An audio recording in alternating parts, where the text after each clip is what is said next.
Buenas tardes, vamos a estudiar la tercera parte de los métodos complementarios de imágenes en la aplicación al estudio del aparato urinario, la parte renal y la vía urinaria. En este caso vamos a estudiar el abordaje inicial sobre resonancia magnética y medicina. La resonancia magnética ya tiene más de 30 años de aplicación en el estudio de áreas del cuerpo humano. El método no invasivo que utiliza radiofrecuencia, para que ustedes tengan una idea, la radiofrecuencia es similar a las ondas que usa el celular o el microondas, y aplicadas en un gran campo magnético que se mide en unidades Tesla, aproximadamente de 1 a 3 unidades Tesla, sobre el cual se exponen los protones de las moléculas de agua del paciente, es decir, se llaman también imágenes protónicas. Usa como material de contraste, en este caso, el gadolinio, que es una sustancia líquida, que es derivado de una tierra rara, así como la radiología convencional y la TAC usan el yodo. En el caso de la resonancia es el gadolinio, que es capaz de alterar, digamos, los tiempos de relajación de los protones en diferentes fases de estudio. Tiene alta aplicación a los estudios de tumores de partes blandas, en este caso riñón, vejiga, vías urinarias tienen esa aplicación, y muestra imágenes en tres planos. Bueno, acá tienen imágenes eh, tanto en plano coronal, axial. Los sagitales son poco usados ya que se prefieren los axiales y coronales por la posibilidad de poder comparar uno y otro riñón a la vez, ¿no es cierto? Pueden observar ustedes la gran delicadeza de la imagen en visualizar con mucha definición los diferentes componentes osteomusculares, las sombras renales, la grasa perirrenal, dentro del riñón los diferentes componentes, el cortical, el medular. Tiene secuencias de relajación que se llaman T1, T2 y densidad protónica, son las tres secuencias de relajación que se conocen. La imagen de la derecha muestra una imagen coronal de frente, donde se ve el vaso hacia arriba del riñón izquierdo. Se ve el riñón derecho como está empujadito un poco hacia abajo por la sombra renal, perdón, por la sombra hepática, en la cual incluso adentro del hígado se pueden ver los canalículos biliares. Fíjense en cómo se puede visualizar de excelente manera y performance la columna dorsal. Sé que es un estudio de una alta aplicación en el caso de tener patología en riñones. Acá tenemos una imagen axial similar a la tomografía computada. Quiero que noten un detalle. En resonancia magnética, los vasos sanguíneos grandes, como la aorta abdominal y vena cava inferior, como ustedes lo pueden ver que están visualizadas por encima de la vértebra, se ven totalmente oscuras o negras, le llamamos con vacío de señal. Ese vacío de señal habla de lo que en sangre, el movimiento de la sangre produce, que se llama signo del vacío de flujo. Todos los vasos en resonancia magnética, no importa la secuencia que sea, T1 o T2, se van a visualizar con totalmente oscuridad. Se habla de baja señal. Fíjense en lo que es el canal raquídeo, por debajo de la parte redonda del cuerpo vertebral, cómo brilla el líquido cefalorraquídeo y cómo se ven esas imágenes grises hacia abajo que son los filetes neurales del filum terminal. Cuando un líquido brilla en resonancia magnética estamos ante la presencia de una secuencia T2. En el caso este es una secuencia axial T2. Acá tenemos las secuencias que salen del espectro normal. Esta es una secuencia de densidad protónica y FAT-SAT, sustracción grasa. Podemos ver en el riñón izquierdo la alteración de señal que hay en una parte de su parénquima, y podemos ver en ese riñón izquierdo, en la vista frontal, cómo existe una imagen bilobulada que altera la estructura normal, el contorno normal del riñón. Esto, como pasó ya en la ecografía, en las clases anteriores habíamos visto, es la emergencia de un incipiente tumor renal detectado por resonancia magnética. El paciente tenía hematuria, se le hizo una ecografía, que ya la vieron ustedes en clases anteriores, y posteriormente se le hizo esta resonancia magnética con técnica FAT-SAT. Fíjense en que el líquido no brilla. Miren la vejiga urinaria abajo en la foto de la derecha, cómo mantiene su hipointensidad de señal y cómo el riñón con el trazador de gadolinio se pinta, excepto la lesión, que en este caso tiene componente quístico, por eso es una lesión hipointensa. La ventaja de este método es que permite la resecabilidad del tumor, ¿no es cierto?, en un aspecto, digamos, de tipo curativo. No se ven ganglios a nivel retroperitoneal, la aorta se la ve brillar por el material de contraste, si no hubiese sido hipointensa como la vena cava que está a su lado. Acá tenemos una gran masa renal izquierda. La resonancia en el primer caso, foto de la izquierda, el líquido cefalorraquídeo brilla y brilla también la pelvis renal que está comprimida por la masa que se encuentra en la valva anterior del riñón izquierdo.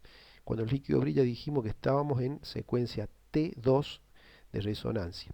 Y también está brillando la vesícula biliar que se la ve en el margen superior izquierdo de la foto. Estamos hablando siempre de la foto de la izquierda. Entonces, fíjense cómo tres líquidos distintos, orina, líquido cefalorraquídeo y bilis, brillan en la misma secuencia, no importa la composición química. En el caso de la derecha es la tomografía computada, y esto lo puse a propósito porque en la tomografía computada el hueso se ve blanco, se ve hiperdenso, no intenso, denso, porque hablamos de densidad radiológica.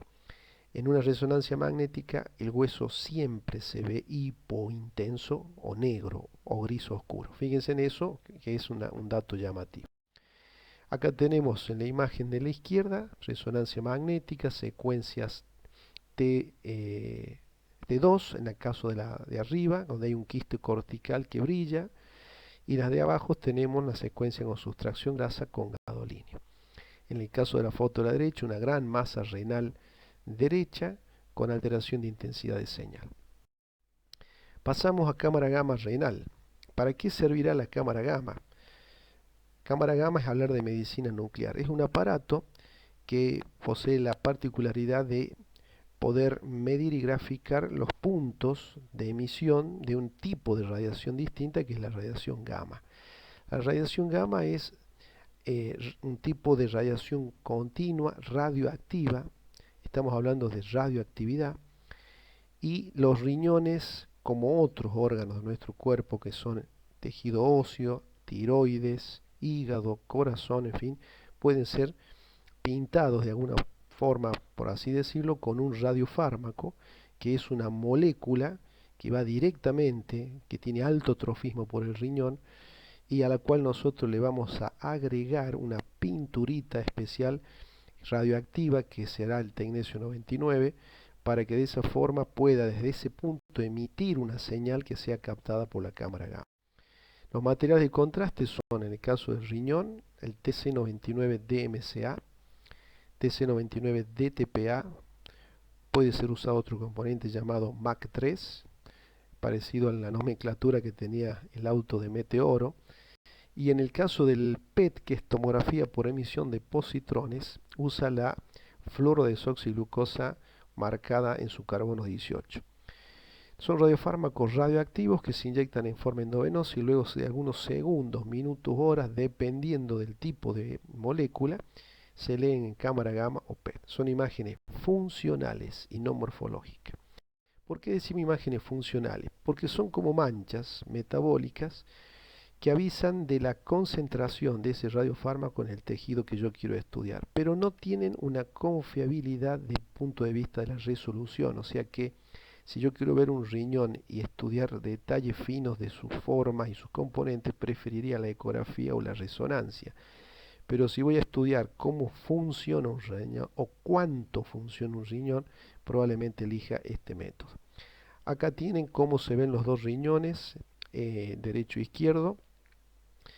Se toma con la cámara gamma muy acercada a la parte posterior, porque los riñones están en la parte posterior de nuestro cuerpo.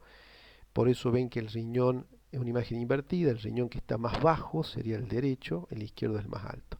En la foto de la derecha se ve un riñón más chico que otro. Eso ocurre en algunos seres humanos. Tenemos riñones hipotróficos, hipofuncionantes, y por ende se los ve más pequeño. Ahí ustedes pueden tener la dimensión del grado de funcionalidad de los diferentes riñones y con su tamaño.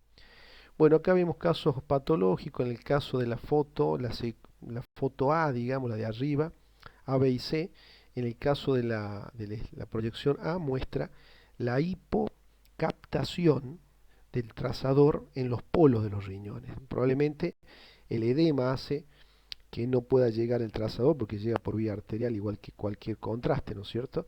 Y estos son casos de pielonefritis focales en el polo superior e inferior del riñón derecho, porque está más bajo.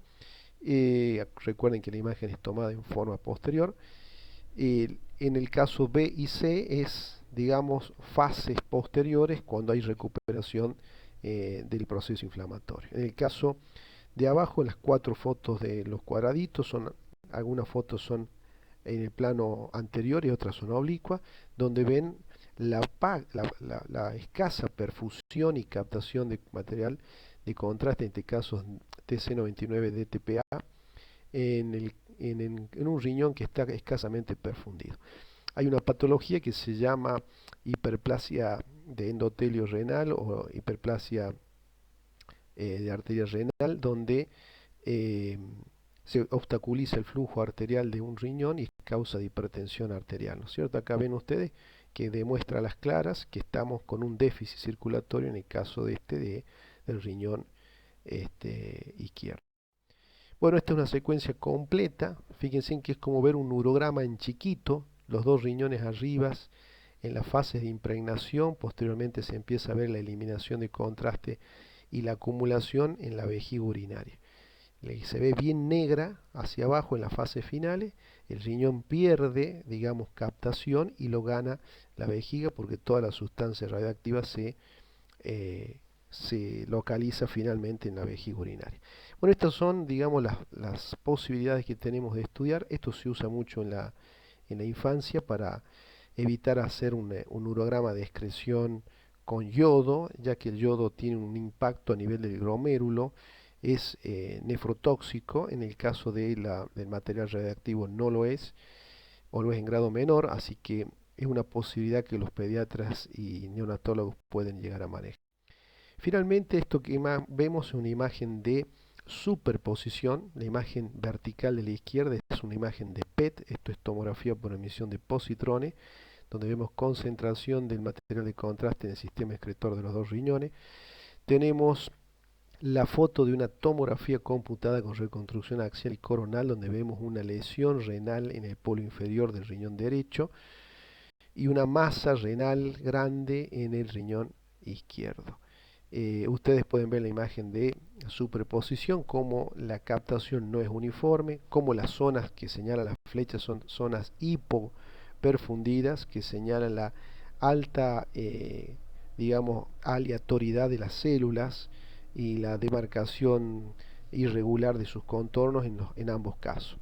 En el caso de la masa renal izquierda, no se visualiza, digamos, captación de material de contraste, ya que, como dijimos, esa molécula estaba destinada a ser captada por células glomerulares renales y esta masa probablemente corresponde a otra estirpe celular. Finalmente tenemos las fotos de cómo los técnicos le aplican diferentes grados de color, de coloración a las imágenes, las intentan hacer un poco más bonitas. El PET renal ha venido también a cumplir su rol, digamos, de aplicación en el estudio de las patologías funcionales renales. Mi idea es que no conozcan quizás a profundidad esto de medicina nuclear, pero que sepan que existe y que tiene su vínculo o aplicabilidad en algunos casos.